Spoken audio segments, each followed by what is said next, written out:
घंटामृत जी YouTube channel में आपका स्वागत है।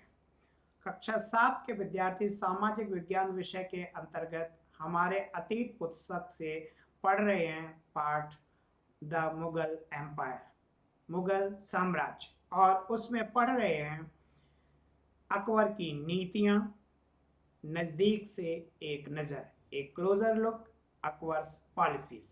तो आइए पढ़ते हैं अकबर की नीतियों को।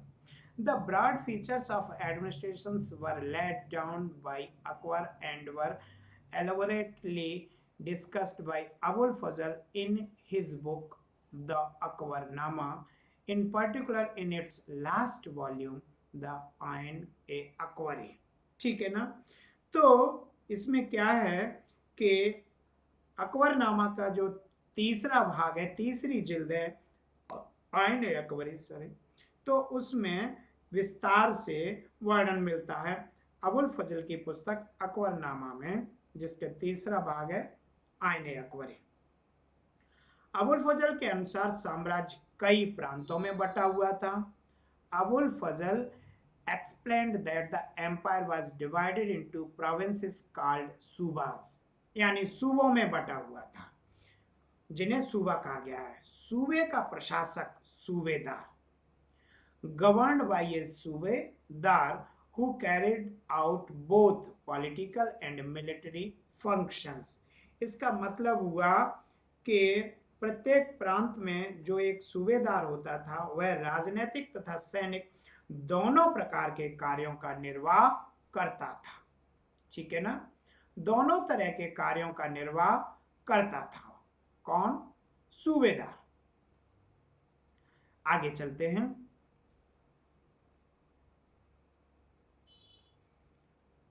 प्रत्येक प्रांत में एक वित्तीय अधिकारी भी होता था।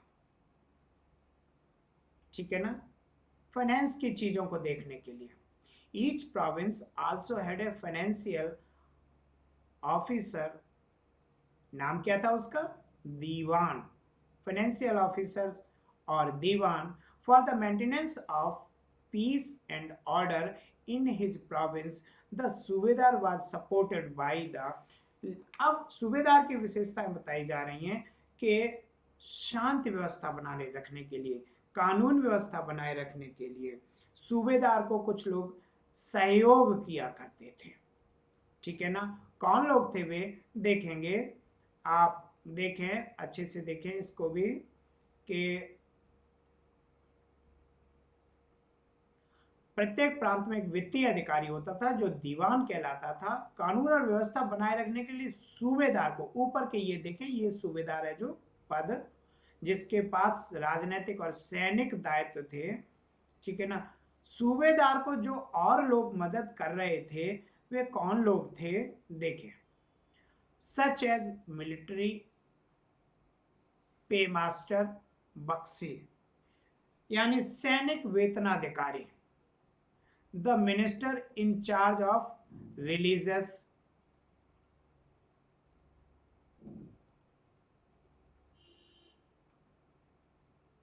देखिए, the minister in charge of religious and charitable patronage, सदर, यानी सदर कौन था? धार्मिक और धर्मार्थ किए जाने वाले कार्यों का मंत्री जो था वह भी सूबेदार को मदद करता था। अगला शब्द है फौजदार। ठीक है ना, फौजदार कौन था? मिलिट्री कमांडर था। मिलिट्री कमांडर्स हुआ करते थे ये फौजदार, और इन्हीं फौजदारों को सेना नायक भी कहा गया है। And the town police commander कोतवाल, और नगर का पुलिस अधिकारी जिसे कोतवाल कहा जा सकता है। तो यहाँ प्रश्न हो सकते हैं कि ये व्यक्ति क्या क्या काम हुआ करते थे, कोतवाल का क्या काम था, फौजदार का क्या काम था, या बख्शी किसे कहते थे। तो ये है। अब आगे देखिए, आगे क्या है। आगे देखिए, अकबर के अभिजात बड़ी सेनाओं का संचालन करते थे। यहां इस अभिजात शब्द को समझना है आपको। ये अभिजात शब्द है क्या, ये देखिएगा। अभिजात शब्द, अभिजात शब्द है क्या?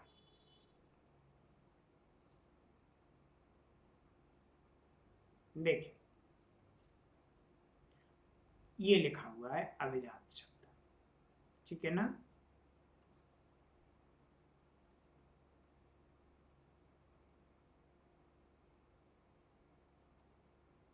चलिए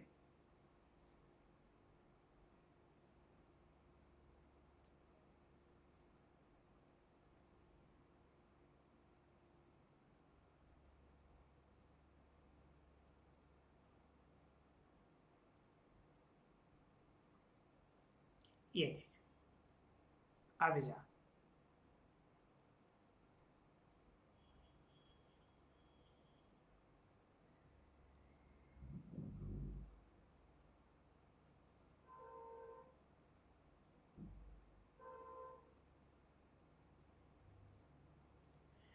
ब्लैक,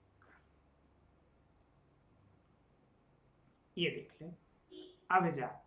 अभिजात बड़ी सेनाओं का संचालन करते थे। अभिजात शब्द को भी मैं स्पष्ट करता हूं कि अभिजात कुलीन या अमीर वर्ग को ही कहा जाता था, कोई और वर्ग नहीं था। ये कुलीन या अमीर वर्ग को ही अभिजात कहा गया है। वास्तव में यहाँ कुलीन या अमीर लिखा जाता तो ज्यादा बेहतर था, फिर भी ठीक है, समझिए अभिजात संस्कृत का शब्द है, ठीक है ना। चूंकि उनकी परंपराएं हम विश्लेषित कर रहे हैं मुगलों की, या तो यहाँ कुलीन या अभिजात से कुलीन या अमीर वर्ग ज्यादा बेहतर होता। बड़ी सेनाओं का संचालन करते थे और बड़ी मात्रा में वे राजस्व खर्च कर सकते थे जब तक वे वफादार रहे। कौन? अभिजात यानी अमीर वर्ग। साम्राज्य का कार्य सफलतापूर्वक चलता रहा, परंतु 17वीं सदी के अंत तक, 17वीं सदी के अंत तक कई अभिजातों ने यानी अमीर या कुलीन वर्ग के लोगों ने स्वतंत्र ताने बाने बुन लिए। साम्राज्य के प्रति उनकी वफादारी उनके निजी हितों के कारण कमजोर पड़ गई, ठीक है ना। तो ये आपको देखना है यहां पर, और यहां पर जो आप देख रहे हैं ना,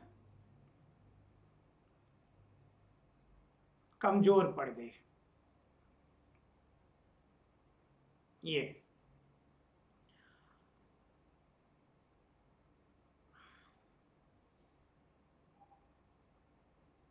1570 में 1570 में अकबर जब फतेहपुर सीकरी में था, फतेहपुर सीकरी आगरा से लगा हुआ है, वर्तमान में यह उत्तर प्रदेश में आगरा से लगा हुआ है। उसने उलेमा, ब्राह्मणों और जेसुइट पादरियों जो रोमन कैथोलिक थे और जरथुस धर्म के अनुयायियों के साथ धर्म के मामलों पर चर्चा शुरू की।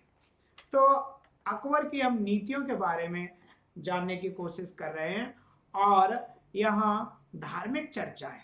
आप देखिएगा, धर्म के अनुयायियों के साथ धर्म के मामलों पर चर्चा शुरू की। चर्चाएं इबादत खाना, इबादत खाने का मतलब है प्रार्थना घर। अकबर की रुचि विभिन्न व्यक्तियों के धर्मों और रीति रिवाजों में थी। इस विचार विमर्श से अकबर की समझ बनी कि जो विद्वान धार्मिक रीति और मतांधता पर बल देते हैं, मतांधता को यहाँ स्पष्ट किया गया है। इसमें मत, दो शब्द हैं, मत और अंधता, ठीक है ना। यानी मतांधता यानी विचारों का कट्टरपन, विचारों में कट्टरता होना, ठीक है ना, लकीर के फकीर बने रहना। अक्सर कट्टर होते हैं, उनकी शिक्षाएं प्रजा के बीच विभाजन और असामंजस्य पैदा करती हैं।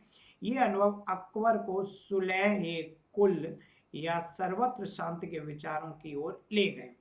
तो ऊपर आपने उसकी जो है प्रशासनिक व्यवस्था की नीतियों को पढ़ा, जिसमें जो है सूबेदार और दीवान की बात की थी। अब यहाँ यानी प्रशासनिक और आर्थिक व्यवस्था के बाद अब एक नई धार्मिक व्यवस्था के बारे में आप देख रहे हैं, उसकी के बारे में कि वह कुछ ऐसे प्रयास भी कर रहा है अकबर जिनसे लोगों में शांति आदि कायम रहे। और ऐसा कर रहा है वह इबादत खाने में कई धार्मिक लोगों को, उलेमा, उलेमा कौन है? मुस्लिम संप्रदाय के लोग, ब्राह्मण, हिंदू संप्रदाय के लोग, जेसुइट पादरी रोमन कैथोलिक ईसाई, जरथुस्त्र यहूदी लोग, ठीक है ना। और यह अनुभव अकबर को सुलह कुल यानी सर्वत्र शांति के विचार की ओर ले गए। सहिष्णुता की यह धारणा विभिन्न धर्मों के अनुयायियों में अंतर नहीं करती, अपितु क्या करती है, देखिए आगे देखिए, अपितु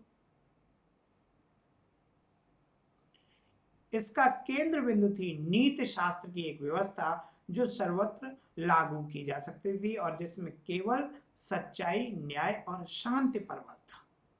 अबुल फजल ने सुलह कुल के इस विचार पर आधारित शासन दृष्टि बनाने में अकबर की मदद की, यानी सहयोग सुलह कुल की नीति जो धार्मिक नीति से संबंध रखती थी, उसमें अबुल फजल अकबर की मदद कर रहा था, ठीक है ना। देखिएगा आगे, देखिए सुलह कुल के बारे में थोड़ा सा जानिए। अकबर की सुलह कुल नीति उनके पुत्र जहांगीर ने भी इसका वर्णन किया है और इसमें ईश्वरीय अनुकंपा के विस्तृत आंचल में सभी वर्गों और सभी धर्मों के अनुयायियों को की एक जगह है। सुलह कुल नीति का विशेषताएं बताई जा रही हैं। इसलिए उसके विशाल साम्राज्य में जिसकी चारों ओर की सीमाएं केवल समुद्र से ही निर्धारित होती थीं, विरोधी धर्मों के अनुयायियों और तरह तरह के अच्छे बुरे विचारों के लिए जगह थी। यहाँ असहिष्णुता का मार्ग बंद था। यहाँ सुन्नी और शिया एक ही, सुन्नी और शिया मुस्लिम संप्रदाय के दो वर्ग हैं जो इनके बारे में माना जाता है कि काफी इनके बीच मतभेद हैं, ठीक है ना। लेकिन सुलह कुल नीति में यह कहा गया कि सुन्नी और शिया एक ही मस्जिद में इकट्ठे होकर नमाज अदा किया करते थे। ईसाई और यहूदी एक ही गिरजे में प्रार्थना, गिरजे का मतलब चर्च, सुसंगत तरीके से सार्वत्रिक शांति यानी सभी जगह शांति ही शांति थी, ये मतलब है इस बात का। तो ठीक है, आप देख लीजिए अच्छे तरीके से सुलह कुल है क्या। सुलह कुल एक धार्मिक नीति है, देख लीजिए, और जो यूनिवर्सल पीस की बात करती है। इसमें टॉलरेंस को महत्व दिया गया है। This idea of tolerance did not discriminate between people of different religion in Israel. जिनकी विभिन्न धर्मों के लोगों की जो भी धारणाएं हैं, जो विचार हैं, उनमें कोई भेद नहीं करती। Instead it focused on system of ethics, honesty, justice, peace that was universally applicable. Abul Fazal ने इस काम में अकबर की मदद की और फिर ऐसा संभव हो पाया। तो ठीक है, अब आगे आते हैं the Mughal empire in 17th century and after. अगली कड़ी में हम देखते हैं the Mughal empire in the 17th century and after.